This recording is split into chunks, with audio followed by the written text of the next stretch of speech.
Boa noite, igreja. Tá lindo aqui. Essa galera tá demais. Glória a Deus. Queridos, já vamos ao que interessa. Abra sua Bíblia em Mateus, no capítulo 4. Mateus já ficou feliz ali, né? Abre Mateus no capítulo 4. E deixe sua Bíblia aberta, porque a gente vai seguindo versículo a versículo e vamos aplicando na medida do que o Senhor for nos ensinando aqui. Amém?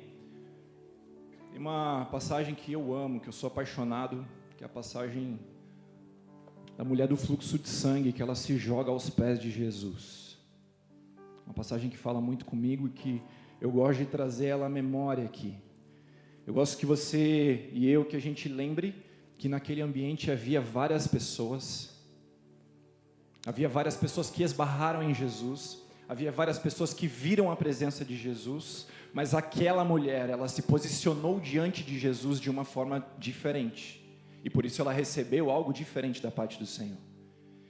Então você está aqui, e nós temos certeza que Jesus está aqui, amém? Nós temos certeza que Jesus está aqui, amém? Amém. Mas a forma como você vai ser tocado, a forma como você vai ser transformado nessa noite, ela também depende do seu posicionamento diante de Deus, diante daquilo que Ele vai nos falar. Eu quero te convidar, estenda as tuas mãos aqui, para esse altar, e ore.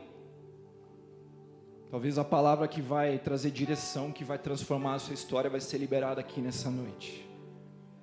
Quantas palavras marcaram a minha vida, quantas palavras transformaram a minha e a sua vida, e eu creio que há vidas que vão ser transformadas por meio daquilo que o Senhor vai liberar nessa noite aqui. Então ore em nome de Jesus, não colocando expectativa em mim, coloque expectativa em quem Deus é, coloque expectativa na palavra de Deus, e lance agora do que você gostaria de receber da parte do Senhor para essa noite. Vamos orar juntos. Pai, em nome de Jesus, Pai, nós declaramos que esse ambiente pertence ao Senhor. Nós declaramos que as nossas vidas pertencem ao Senhor, e nós mais uma vez, Pai, estabelecemos com as nossas palavras que Teu é o governo sobre esse lugar, sobre as nossas vidas, Pai, sobre as palavras que vão ser lançadas. Teu é o governo sobre esse ambiente, Pai. Teu é o governo sobre essa quadra, sobre esse bairro, sobre Curitiba, Senhor, em nome de Jesus. E por isso nós cremos, Pai, que dessa noite o Teu reino vai se manifestar internamente, gerando cura, gerando redirecionamento, Pai, gerando realinhamento de propósitos, Senhor, restabelecendo chamados, Pai, trazendo restauração sobre dores do nosso passado, em nome de Jesus, Pai. É o que nós desejamos, é o que nós queremos, é o que nós colocamos de expectativa diante da Tua palavra, diante de quem Tu és, Pai. Em nome de Jesus, me usa, Pai, como Teu instrumento nessa noite, em nome de Jesus, amém. Ainda antes da gente ler,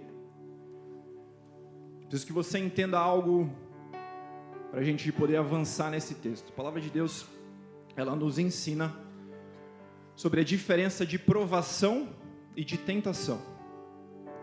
Ela estabelece isso com clareza, que existe uma diferença entre o que nós podemos chamar de provação da nossa fé, e entre tentação. E fiquei refletindo como explicar isso da forma mais simples possível. Eu creio que a tentação é aquilo que não vem de Deus e que tem como objetivo te derrubar. E a provação, por outro lado, ela tem como objetivo te aprovar, te elevar de nível. Então na tentação você encontra o pecado envolvido em alguma situação. E naquela situação você pode ser tanto movido pelos desejos da sua carne, você pode ser movido sim por uma armadilha do nosso inimigo, mas com o objetivo de te derrubar. Você não cresce numa situação de tentação. Vou te dar um exemplo. Quem é que gosta de futebol, levanta a mão bem alto. Muita gente, quase todos. Pensa no Campeonato Brasileiro, última rodada, o seu time está brigando para não cair. Eu não sei o que é isso, né? Porque meu time já caiu há muito tempo, muitas vezes. Então pensa que o seu time está brigando para não cair. Se o seu time ganhar a última partida, ele não cai. Ele continua no mesmo nível. Ele não ganha nada. Você não coloca uma estrelinha no peito, você não solta foguete. Ele simplesmente se manteve no nível que ele estava. Mas se ele perde o jogo, ele é rebaixado. Isso é tentação. Não tem como você crescer, não existe um propósito de crescimento, mas ela vem muitas vezes, como eu falei, alimentada pelos desejos da nossa carne, ou ela vem alimentada por uma própria armadilha do inimigo para nos derrubar. Entendeu? Diga amém. Por outro lado, a aprovação, ela vem com o objetivo de nos elevar de nível. Ela vem com o objetivo de nos transformar em outra pessoa melhor, em uma pessoa parecida com Jesus. E ela vem, a gente também pode ser reprovado diante de uma aprovação, mas quando a gente é aprovado, quando a gente ganha essa partida, a gente recebe algo do Senhor. A gente passa para um novo nível, a gente recebe aquilo como uma conquista, e a gente passa a ter autoridade para ministrar naquela área. Você entendeu? Diga amém. Nós vamos agora aprender nessa passagem. Essa passagem do capítulo 4 de Mateus, ela é bem comum a gente aplicar ela com a tentação. Talvez até esteja na sua Bíblia a tentação de Jesus, algo parecido com isso. Mas aqui a gente tem sim a tentação, mas a gente também tem uma situação de provação. E nessa passagem nós aprendemos com Jesus como nós devemos nos posicionar diante das provações e diante das tentações das nossas vidas. E é isso que pela graça o Senhor vai nos trazer nesta noite. Então vamos lá? Mateus 4:1, vamos seguindo verso a verso. Então Jesus foi levado pelo Espírito ao deserto para ser tentado pelo diabo. Aqui a gente tem talvez uma frase simples que a gente poderia ficar horas e horas aprendendo sobre ela, aprendendo sobre o caráter de Deus, aprendendo sobre quem Jesus é por meio dessa frase. A gente vê que o nosso Senhor Jesus, ele foi levado pelo Espírito ao deserto para ser tentado pelo diabo. E para você entender um pouco dessa frase, um pouco dessa afirmação, eu quero que você lembre que esse texto ele está presente em 3 evangelhos. E nos 3 evangelhos em que ele está presente, cronologicamente ele está no mesmo lugar. Então nos 3 evangelhos que você procurar por esse texto, Mateus, Marcos e Lucas, você encontra esse texto imediatamente depois do batismo de Jesus. E você encontra esse texto como aquilo que foi o precursor do ministério de Jesus. Jesus estava para viver coisas grandiosas depois do deserto. Jesus estava para cumprir a sua missão, para cumprir o seu propósito. Então, antes do início do seu ministério, o Espírito o leva ao deserto. E na palavra de Deus, o deserto, com muita frequência, ele é usado como um sinônimo de provação. Se você lembrar lá no Antigo Testamento, lá em Êxodo, você vai ver que o povo de Israel, ele é liberto do cativeiro, ele deixa de ser um povo cativo, ele passa a ser um povo livre, ele recebe uma promessa de glória do Senhor, de algo novo que eles iriam receber, de uma terra nova que eles iriam ocupar. Mas entre a palavra e entre exercer aquela palavra que eles haviam recebido, veio o processo, veio o deserto, veio a provação. E aqui nós vemos a mesma coisa diante de Jesus, inclusive literalmente a mesma coisa. Entre a palavra, este é o meu filho amado em quem eu tenho prazer, e entre o cumprimento do propósito, o cumprimento pleno do propósito de Jesus aqui na terra, que foi a cruz, entre o início do ministério de Jesus, ele é levado ao deserto também. Ele também é levado para enfrentar uma provação, que tinha como objetivo elevar o nível de preparo, o nível de atenção de Jesus, e tinha como objetivo, sim, trabalhar o processo na vida dele. Nosso Senhor Jesus, ele é aquele que nos ensina por meio da prática. As pessoas olhavam para Jesus e elas falavam: esse homem, ele ensina como quem tem autoridade, ele não ensina como os fariseus. ele não ensina como os escribas. E por que elas falavam isso? Porque Jesus, ele praticava aquilo que ele ensinava. Elas estavam acostumadas a ver pessoas que somente falavam. Mas Jesus, ele ensina por meio das ações. E aqui a gente vê de novo Jesus nos ensinando algo sobre a provação, sobre o deserto, sobre como nós devemos nos posicionar por meio da prática, por meio do exemplo. E aí eu quero que você abra a sua Bíblia em alguns textos que vão trazer luz para esse entendimento. Aliás, se você quiser, pode acompanhar ali em cima, não necessariamente você precisa abrir. Tiago 1, 2 a 4.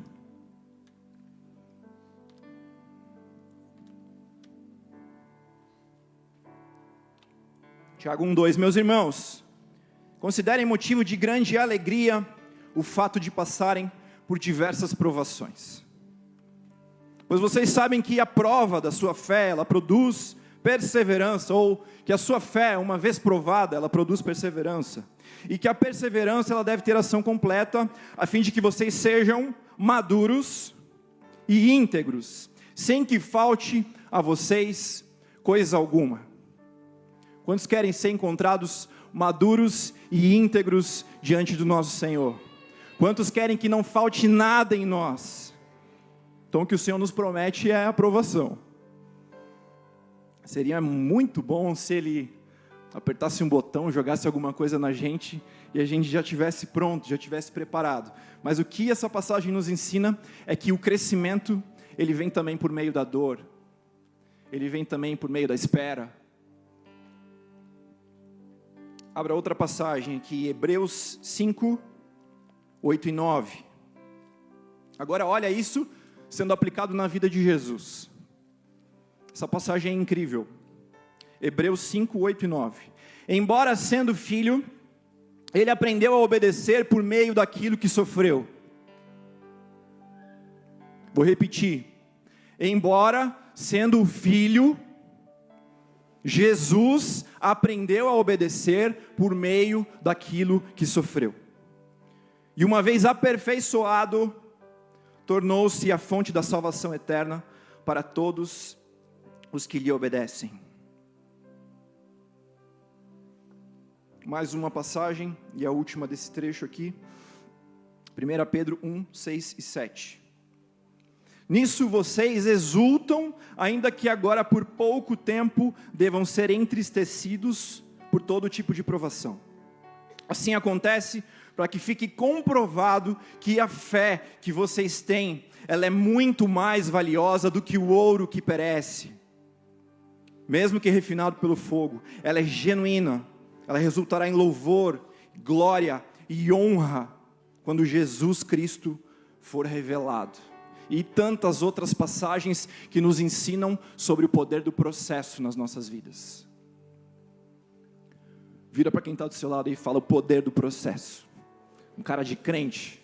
Para quem está do seu outro lado aí, não precisa repetir o cara de crente.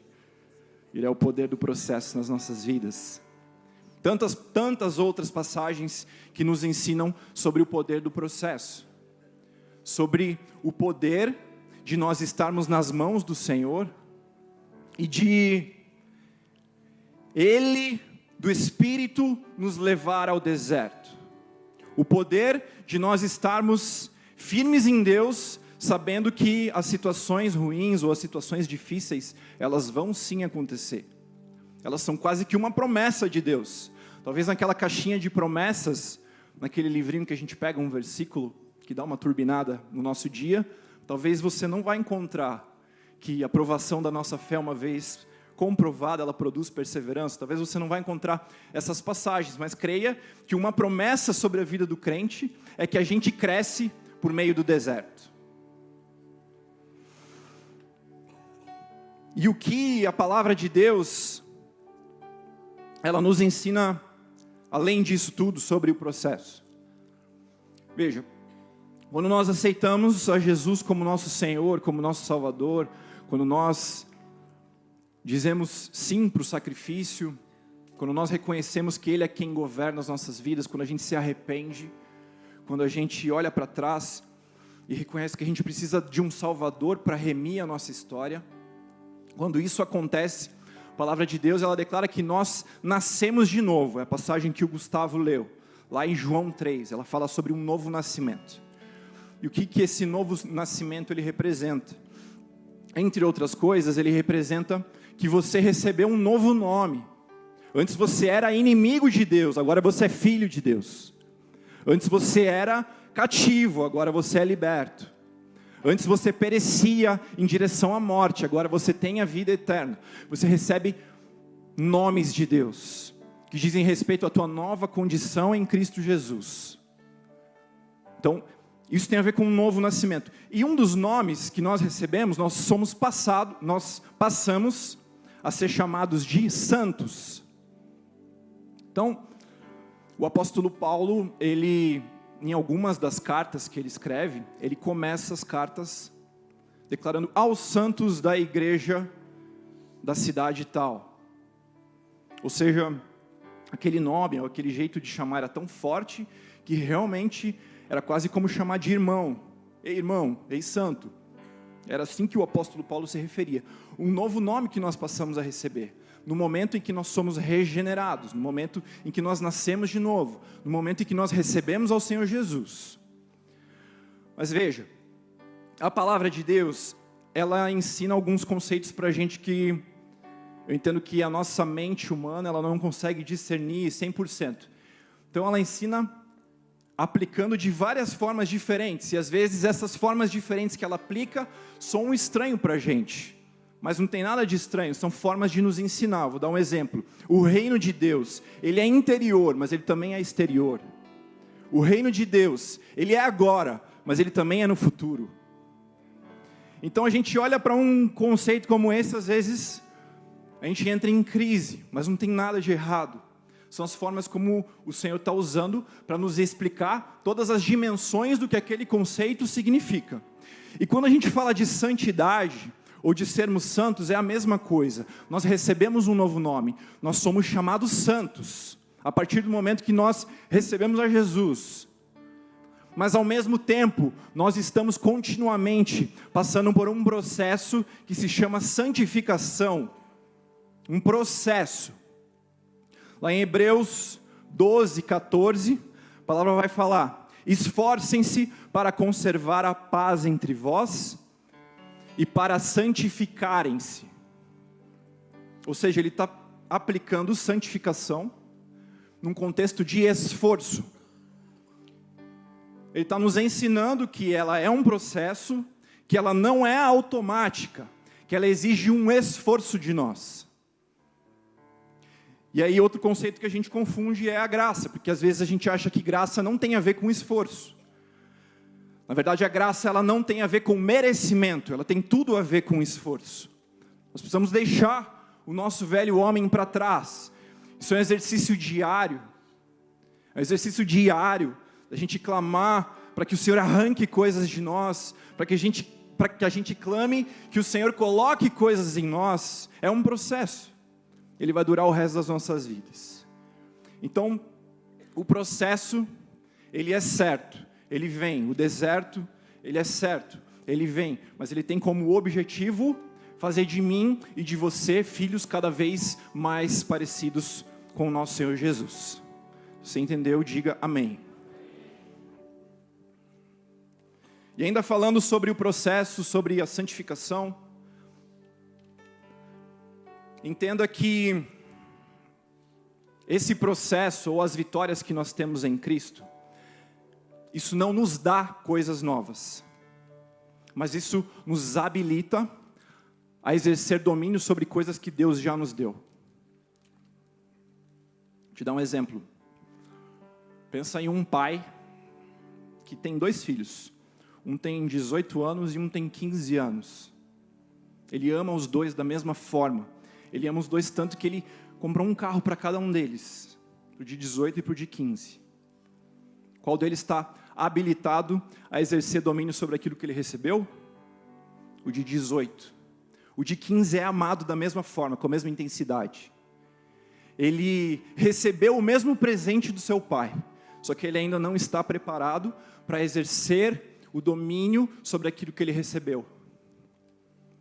Ou seja, a palavra de Deus, ela nos fala lá em Efésios 1:3, que nós recebemos já toda a sorte de bênçãos nas regiões celestiais por meio de Cristo Jesus. Lá em Romanos 8:32, a palavra fala também que juntamente com Jesus, Deus já nos deu todas as coisas. Ou seja, você já tem, você já carrega todas as coisas que Deus poderia te dar. O processo, ele não te habilita, ou o processo, ele não te dá coisas novas.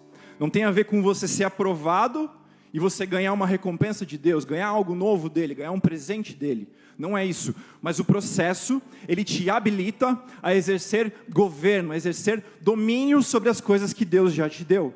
Isso porque Deus, ele nos protege de nós mesmos. Num exemplo mais extremo, vamos pensar que esse pai tivesse dado um carro para um menino de 18, para um menino de 10. Não permitir que o filho menor exerça domínio sobre aquilo que ele já recebeu, tem a ver com o amor, com a proteção daquele pai. Tem a ver com o cuidado dele. Filho, tenha calma. Você está num processo ainda. Eu sei que você quer sair por aí dirigindo, mas calma. Isso pode fazer mal para você, pode fazer mal para outras pessoas. É por isso que a gente precisa entender aquilo que o Salmo 1 declara. Vamos abrir.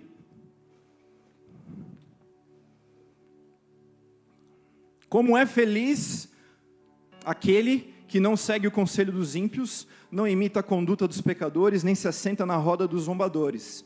Ao contrário, a sua satisfação está na lei do Senhor, e nessa lei ele medita de dia e de noite. Ele é como a árvore plantada à beira de águas correntes, ele dá o fruto no tempo certo. O que o Senhor nos ensina aqui é que não tem a ver só com o fruto, o que Ele espera de nós, tem a ver com o fruto sendo revelado, sendo manifesto por meio da minha e da sua vida no tempo certo, no tempo de Deus. E às vezes a gente recebe uma palavra, a gente recebe uma direção de Deus, e aquilo demora algum tempo para se cumprir nas nossas vidas, e às vezes a gente fica em crise, a gente fica desesperado. Deus, será que foi você mesmo que falou? Será que aquilo era para mim? Será que eu estou viajando? Mas lembre, acho que grande parte, ou quase todos os heróis que nós temos na palavra de Deus, os heróis da fé, os grandes profetas, os grandes reis do Antigo Testamento, quase todos eles passaram pelo deserto, passaram pelo processo. Eles recebiam uma palavra e existia um tempo até que aquilo se cumprisse. Existia um tempo de preparo até que aquilo se cumprisse. Você pode depois ler com carinho a história de José. Quanto tempo, quanto sofrimento, quanta injustiça aos nossos olhos. Mas aquele homem, ele permanece fiel a Deus diante do seu deserto. O rei Davi, dizem que entre o momento em que ele foi ungido rei pela primeira vez e o momento em que ele de fato passou a reinar, durou algo entre 15 e 25 anos. Já pensou você? Você recebe uma palavra, o profeta vem e derrama algo sobre a tua vida, e aquilo demora 15 anos para se cumprir. Não tinha a ver com um Deus maldoso, tinha a ver com um Deus preparando o coração de Davi. Vou te dar outro exemplo. Jesus Cristo começou o seu ministério com 30 anos. 30 anos. Por que ele não começou com 29? Por que ele não começou com 28? Porque tinha tempo certo para que o fruto se manifestasse na vida dele. E eu creio em nome de Jesus, que o Senhor está levantando em nós uma geração de filhos maduros, saudáveis, filhos que entendem que no lugar da espera há preparo, filhos que entendem que no lugar do deserto há crescimento, e filhos que não murmuram no deserto, filhos que são aprovados no deserto. É para esse nível que o Senhor quer nos levar, para um nível de filhos bem resolvidos, de filhos que esperam sem reclamar,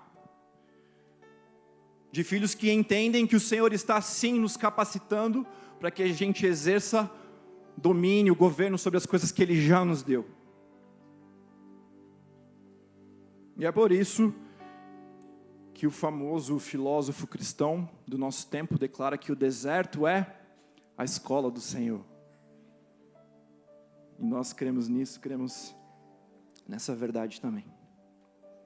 Vamos ao versículo 2.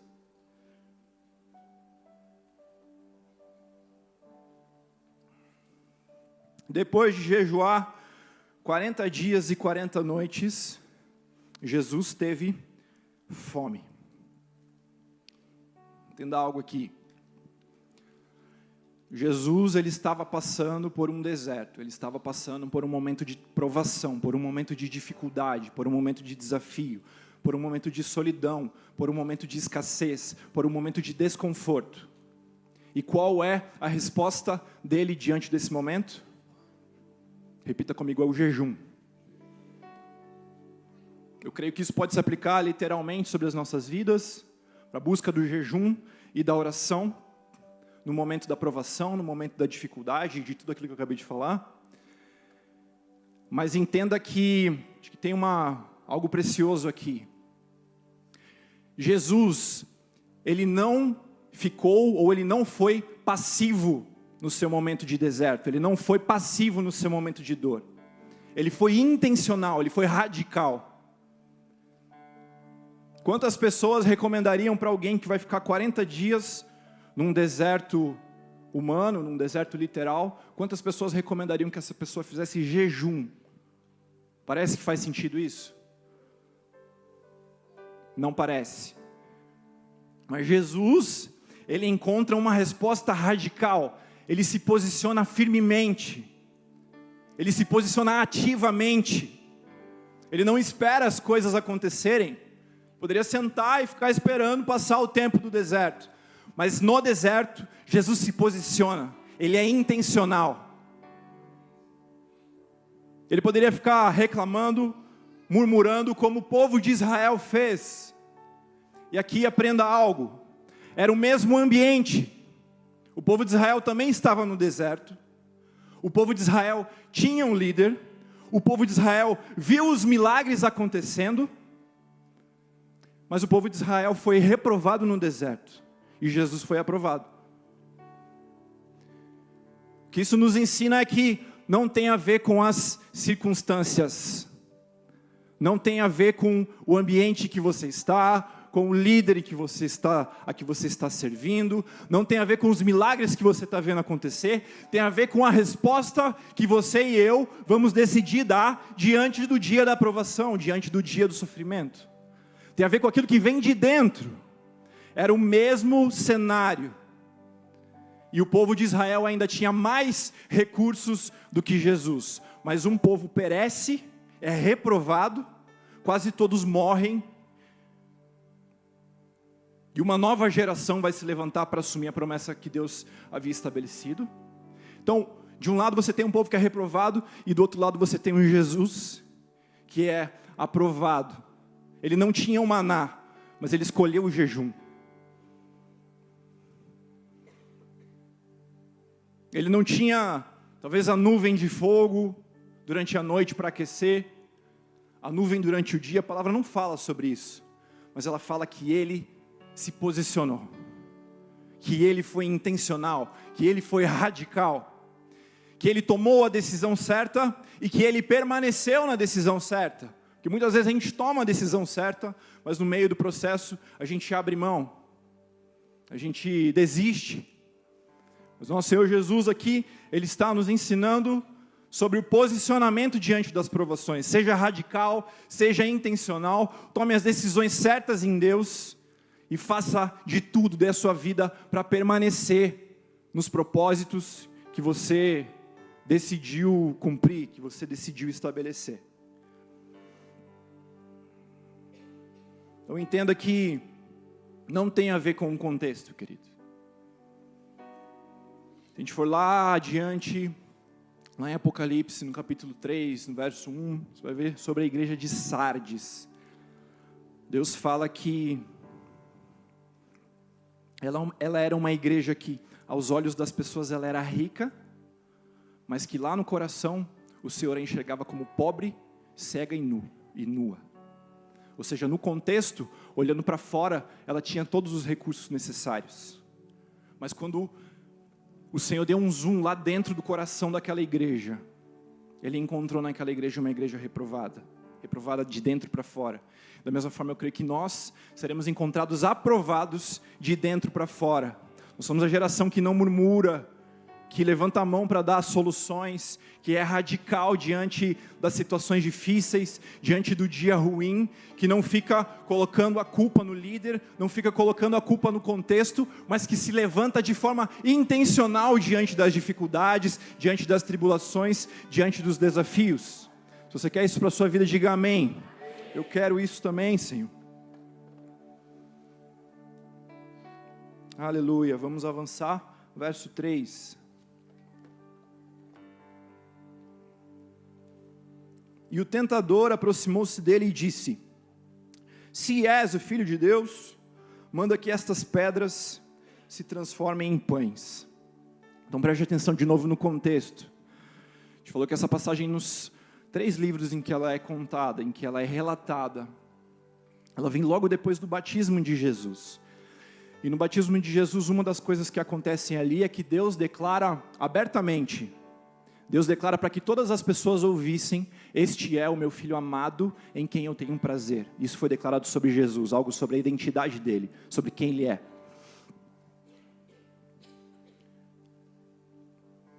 E a primeira coisa que Satanás usa como arma para tentar Jesus é a sua identidade.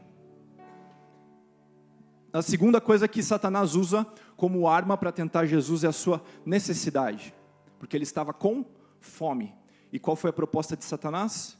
Transforme essas pedras em pães. Em outras palavras, na primeira abordagem do inimigo para tentar Jesus, e a partir daqui a gente tem a tentação mesmo. Na primeira abordagem do inimigo para tentar Jesus, a primeira coisa que ele tenta é tirar Jesus do propósito.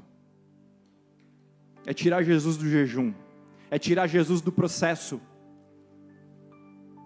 Ele sabia que ele não poderia contra a vida de Jesus, assim como ele sabe que ele não pode contra a vida dos filhos de Deus. Ele sabe que ele não pode tocar em nenhum fio de cabelo de cada um de nós. Ele sabe que ele não pode tentar contra as nossas vidas, ou nos matar, por exemplo. Mas o que ele tenta, qual é a primeira abordagem? É fazer com que a gente desista no meio do processo, é fazer com que a gente desista dos nossos propósitos no meio da provação, é fazer com que a gente seja reprovado na nossa provação, porque a gente já viu em Tiago 1 que a provação ela produz em nós maturidade e integridade, e é tudo que ele não quer que você seja é maduro e íntegro. Então ele vai tentar contra a minha e contra a sua vida, fazendo com que a gente interrompa os processos de Deus para nós. E olha que coisa doida, como a gente tem que tomar cuidado com as nossas orações. Às vezes a gente ora: Pai, tira o fulano do deserto. Senhor, tira ele dessa situação. Tira ele dessa situação. Na verdade, a oração que nós deveríamos fazer é: Senhor, aprova ele, Pai. Aprova ele, ensina para ele tudo que o Senhor quer ensinar. Aprova ele e que ele avance, que ele seja encontrado aprovado. Porque aquele que promete, ou aquele que tenta acelerar os processos, aquele que tenta nos tirar do deserto, aquele que tenta nos tirar do propósito é Satanás, não é o Senhor. De novo, Jesus nos ensina por meio da sua prática, e ele permaneceu firme, permaneceu fiel ao seu propósito, ele permaneceu fiel àquilo que ele havia se proposto a fazer. Aquilo que Jesus disse sobre nós é verdade, ela é muitas vezes uma decisão racional.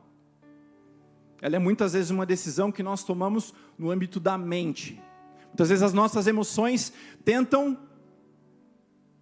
nos enganar, ou tentam nos convencer que a gente não é tudo aquilo que a palavra de Deus fala que nós somos. Mas nós precisamos, de novo, ser intencionais diante dessas horas. Crer que a palavra de Deus é sim para nós. Crer que a palavra de Deus ela é uma espada. E usarmos a palavra de Deus em nosso favor, para que a nossa identidade seja fundamentada, seja estabelecida sobre a palavra de Deus. Então ele vai me tentar, ele vai te tentar contra a nossa identidade, tentando confundir coisas na nossa mente. Mas nessa hora nós precisamos, assim como Jesus fez, usarmos a própria palavra como resposta e tomarmos de fato posse daquilo que Deus nos deu por meio da sua graça. Não é por meio de quem nós somos, não é por meio do que nós fazemos, não é por meio do que nós merecemos. É pela graça de Deus que nós recebemos esse novo nome. É pela graça de Deus que eu e você estamos assentados aqui nesse culto, podemos levantar as nossas mãos para adorar o Senhor e não somos consumidos, é pela graça.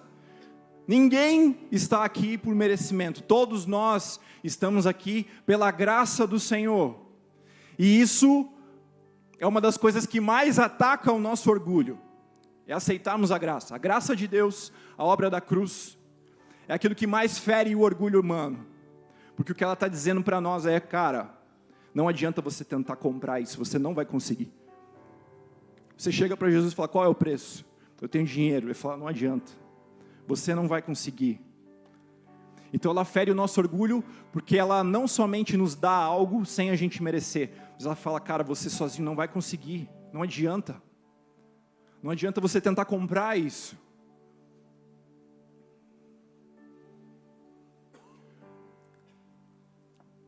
Mas se ao mesmo tempo ela fere o nosso orgulho, ela é aquilo que tira o fardo das nossas costas, ela é aquilo que torna a nossa relação com Deus leve, ela é aquilo que nos faz termos um momento de adoração como esse, não para conquistar algo, mas porque Deus já me deu algo, como resposta. Isso é uma das coisas que o Senhor nos levou a pregar lá na terça-feira dessa semana. A gente teve mais um Basileia, foi incrível. Estava chovendo, a gente decidiu, e foi também uma direção de Deus, ir para o tubo, entrar nos ônibus e fazer um movimento todo dentro dos tubos e dos ônibus. E em determinado momento o Zé começou a puxar músicas ali que falavam sobre o amor de Deus, e a gente desceu num tubo que ecoava assim, e a galera cantando, Deus começou a mover ali, as pessoas curiosas, olhando. Depois a gente entrou com aquela galera que estava no tubo dentro do ônibus, e o Senhor, era a última mensagem que a gente ia pregar ali, já estava voltando para a Praça da Ucrânia, e o Senhor me levou ali a trazer essa mensagem. Gente, a gente está aqui porque o amor de Deus, ele torna a nossa relação com Ele leve. Ninguém está aqui porque é obrigado. Ninguém está aqui para tentar comprar algo de Deus. Ninguém está aqui porque a gente precisa estar aqui. Mas a gente está aqui como uma resposta por aquilo que Ele fez por nós. A gente está aqui como uma resposta pelo amor perfeito dEle sobre as nossas vidas. E ali, Deus foi falando, e pessoas que estavam rindo quando a gente entrou no ônibus, no final elas colocaram a mão no seu coração, e nós cremos que o Senhor Jesus entrou naquelas vidas. Deus é maravilhoso, aplauda Ele, Ele é digno. Esse amor é maravilhoso, esse amor é maravilhoso, esse amor nos torna leves, esse amor nos faz entrar num ambiente como esse, e nos sentimos leves diante da presença de Deus. Ele nos tira o jugo do pecado, mas Ele também nos tira o peso da religiosidade, daquilo que tenta comprar o favor de Deus. Vamos lá para o verso 5.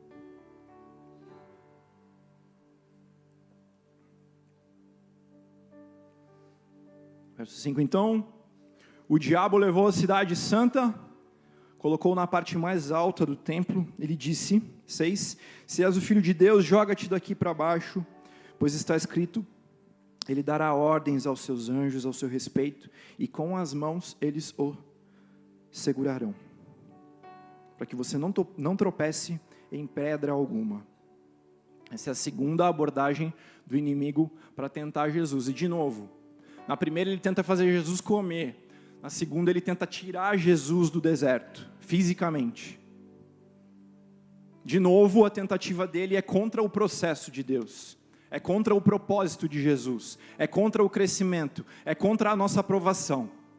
Então, primeiro, ele age na necessidade para quebrar o propósito, e segundo, ele tenta tirar Jesus daquele ambiente. E o que a gente vê aqui é que, no primeiro momento, ele agiu usando a necessidade como arma, certo? Ele fala, transforme a pedra em pães, as pedras em pães. No segundo momento, quando ele não consegue nos atingir no nível da necessidade, ele vai lá no nível do orgulho, no nível daquilo que está lá dentro. Ele fala, ei, Jesus, chegou a hora do show. Sobe lá no templo, imagina a cena. Sobe no templo, se joga, manda os anjos te segurarem.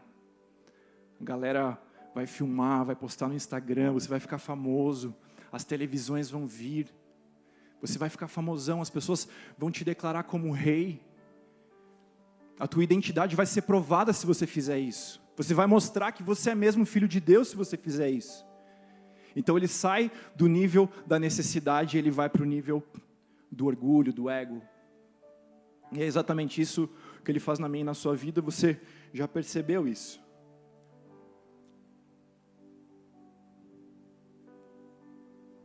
Então ele tenta agir com aquilo que é exterior, com a nossa reputação.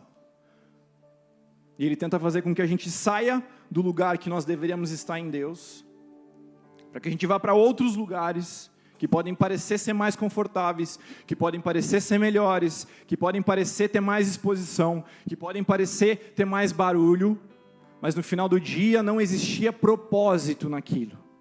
Não existia propósito.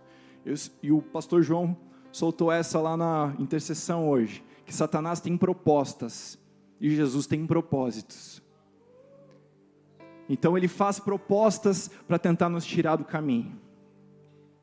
Mas o nosso Deus, ele não é movido por propostas, ele é movido por propósitos. E eu creio em nome de Jesus que os propósitos dele, para mim e para a sua vida, eles vão se cumprir. Porque como filhos maduros, nós não vamos sair de um lugar sem a presença de Deus. É uma música que declara, sem ti eu não irei, Pai, não me deixa sair da tua presença. Eu creio que essa é uma canção que geme no coração dessa geração. Pai, sem ti eu não vou, sem ti eu não vou. Senhor, eis-me aqui, me envia, mas sem o Senhor eu não vou. Pode parecer bom, mas eu não vou sem a tua presença. Eu não vou sem a tua bênção, eu não vou sair debaixo da tua nuvem, Pai. Eu preciso do Senhor. E foi isso que Jesus, ali com a sua atitude, clamou. Foi isso que ele demonstrou. Eu não vou sair do deserto. Eu não vou fugir do deserto. Eu vou continuar onde eu estou, porque eu estou no centro da vontade de Deus. Que difícil isso, gente. Mas não é fácil mesmo. Ele nunca falou que ia ser fácil. Mas sabe o que ele prometeu? Ele prometeu que ele estará conosco todos os dias, até o fim dos tempos. Não vai ser fácil, não é fácil. Mas a promessa do Senhor não é por facilidade, é por presença.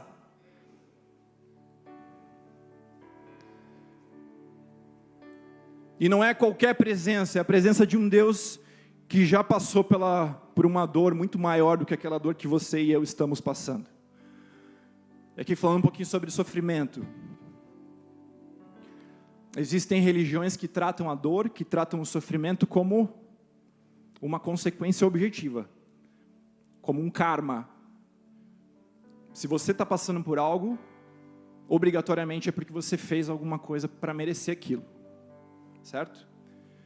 Então existem religiões, principalmente da origem hinduísta, que elas vão dizer que o sofrimento ele sempre vai ter uma razão objetiva por algo que você fez.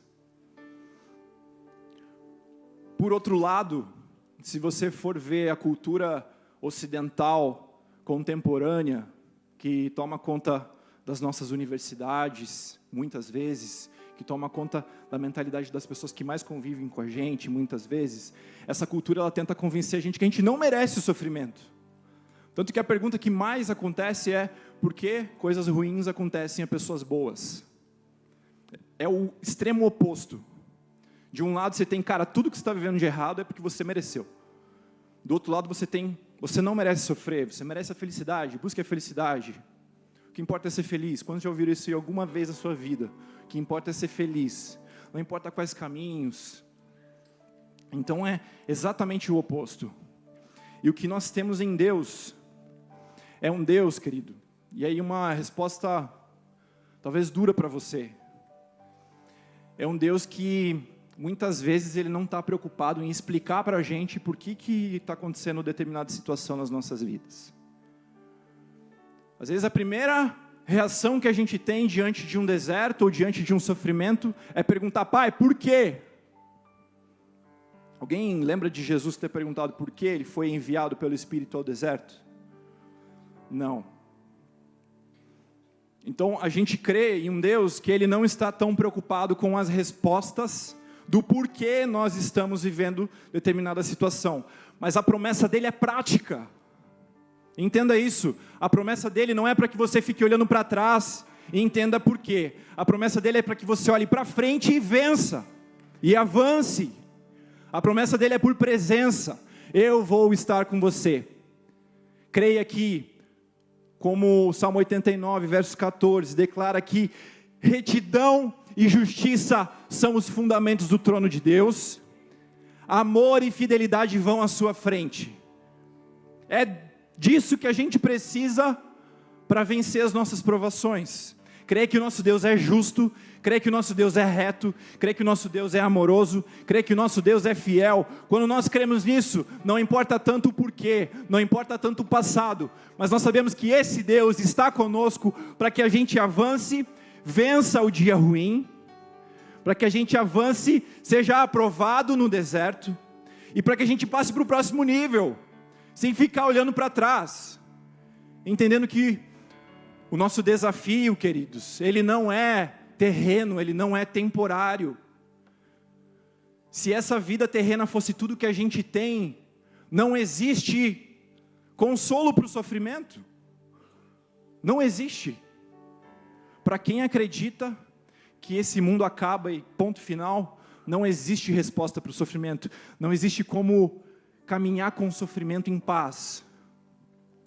Mas para nós que cremos que isso aqui é um tempo breve, de uma eternidade com Deus, para a gente que entende que isso aqui é um tempo mínimo perto do que Deus tem para nós eternamente, e para a gente que entende que o nosso Pai, que o nosso Deus é fiel, é justo, é amoroso e é reto. A única resposta que nós podemos dar quando a gente entende isso mesmo é caminhar adiante, crendo que Deus está com a gente. Por que se viveu isso? Não sei, mas eu sei que o Senhor está aqui comigo, Ele está sofrendo comigo. Jesus vai no enterro e chora. Meu Deus! O Deus que se compadece, o Deus que está do nosso lado, não só dando tapinha nas costas, mas Ele está do nosso lado sofrendo com a gente. Mas Ele está do nosso lado dizendo, ei, olha para o teu problema, existe ressurreição, existe esperança. Assim como ali, diante da morte de Lázaro, Jesus nos ensinou algo de novo, com a ressurreição daquele homem. Ele trouxe a esperança, Ele trouxe um novo desfecho, Ele trouxe a vitória sobre aquela situação. Eu creio que é dessa forma também, ressuscitando a esperança, trazendo sentido, garantindo presença. É dessa forma que o nosso Deus nos ensina a vencermos a dor, o sofrimento e a caminharmos adiante, crendo que tem mais para as nossas vidas. Você entendeu isso? Diga amém. Glória a Deus. E aí, no verso 7, Jesus lhe respondeu, também está escrito, não ponha à prova o Senhor, o seu Deus, ou na minha versão, não coloque o seu Deus contra a parede, fazendo provinhas. Verso 8, depois o diabo levou a um monte muito alto, mostrou-lhe todos os reinos do mundo e o seu esplendor. E disse-lhe, tudo isso eu te darei, se prostrado me adorares. E Jesus lhe respondeu, retire-se, Satanás, pois está escrito, adore o Senhor, o teu Deus, e só a Ele preste culto. mais uma proposta e mais uma resposta de um Jesus firmado, estabelecido num propósito. Aqui a gente vê que a única pessoa que promete coisas em troca de adoração é Satanás. Na Bíblia você não encontra Deus negociando adoração. Quem adora, adora ao Senhor porque quer. Por isso que nós somos verdadeiramente livres em Cristo. Nós temos a liberdade para o sim e para o não. E nós o adoramos pelo que Ele faz, pelo que Ele é. E aqui nós temos Satanás negociando, prometendo coisas em troca de adoração. Então esse é o primeiro aprendizado. A adoração verdadeira, ela flui de quem Deus é e não do que Ele pode me dar, não de uma promessa, não de uma barganha. E a gente vê que a última tentativa do inimigo é tentar comprar Jesus. Vou convidar a banda a subir. Você pode ficar em pé, para você achar que já está acabando.